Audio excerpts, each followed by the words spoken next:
Hello, my fun and fabulous artists. I'm so sorry that I can't be with you today, but I know that you're going to have a day full of creativity. I have cooked up a lesson just for you that's going to have you creating and painting some wow art in the classroom. I want to remind you to be wonderful hosts to our friend Lisa today while I'm not at school with you. Here are a few things that are going to help you have a successful day in art class.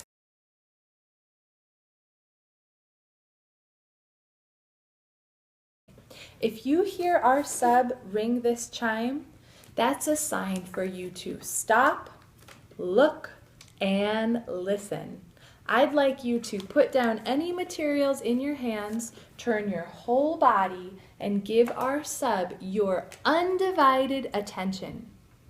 When you hear the chime stop ringing, go ahead and put a finger in the air so she knows that you're listening, and you can make your best Mona Lisa pose.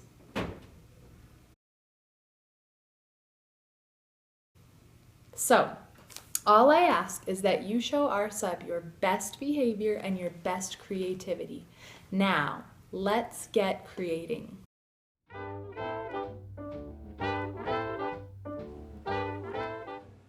Hello, artists. As you can see, I am ready to paint.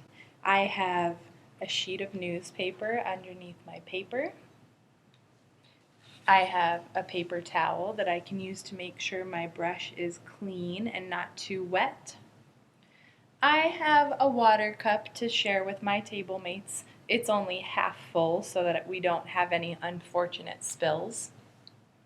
I've got my paint palette, two brushes. I chose a large brush for bigger areas and a small brush for details.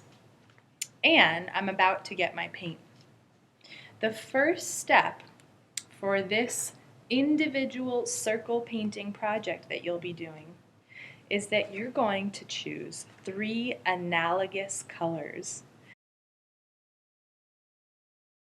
What are analogous colors, you ask? Analogous colors are colors that are next to each other on the color wheel. On this simple color wheel, red, orange, and yellow are neighbors. They are next to each other, which means that they're analogous colors. What other sets of analogous colors do you see when you look at this color wheel?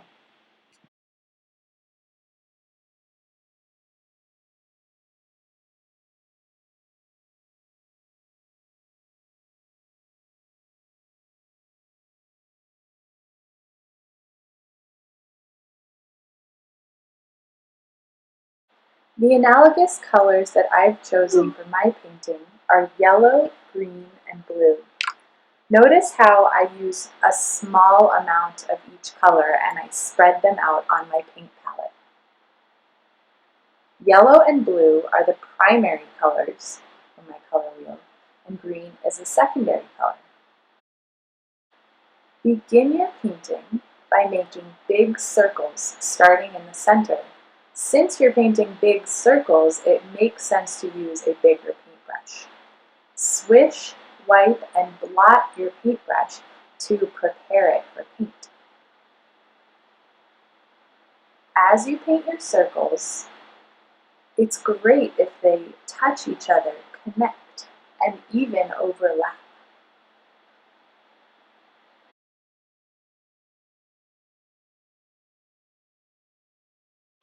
Since we're using tempera paint, and tempera paint is painted in layers, we're going to color in our circles. So we'll have sort of a background for our smaller details that we'll add later on. This might be a fun time to begin mixing some other colors on your paint palette.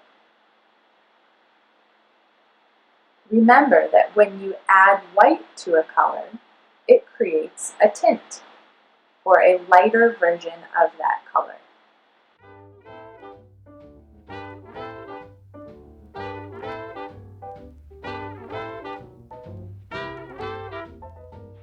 It's time to change paintbrushes. Since I'm going to paint smaller circles next, I'm choosing to use a smaller paintbrush. Notice that I left my big paintbrush sitting in water because I want to make sure it has a good hair day.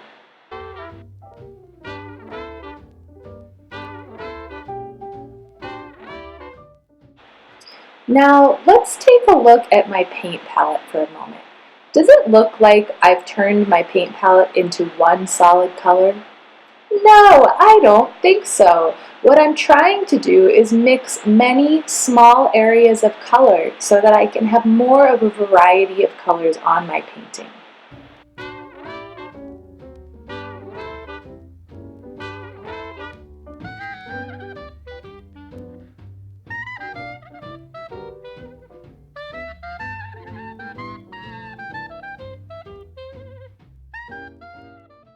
Okay, artists, here comes the fun part.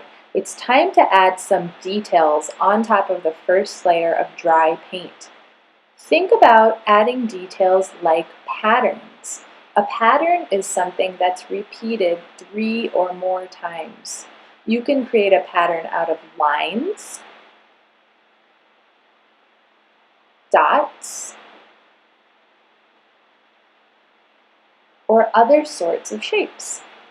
Try outlining your circles with a different color to make them stand out.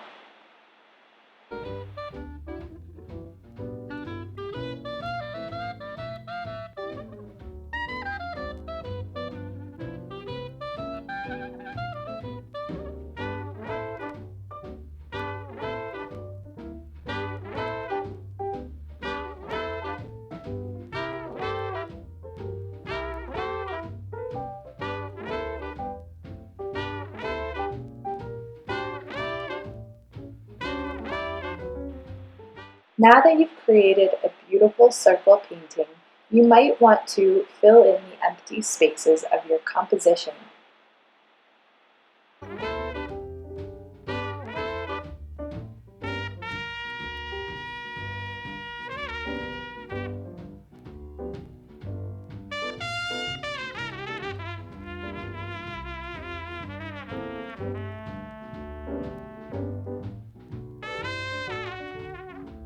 As I'm working on a painting, I always try to add even more details.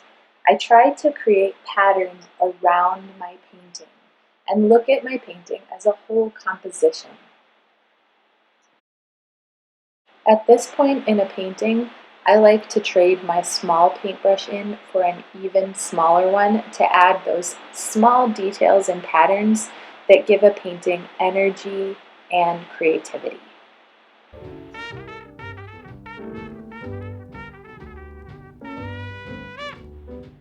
Once again, outlining helps to add emphasis to certain areas of a painting. It helps to bring our eyes to that point on the painting.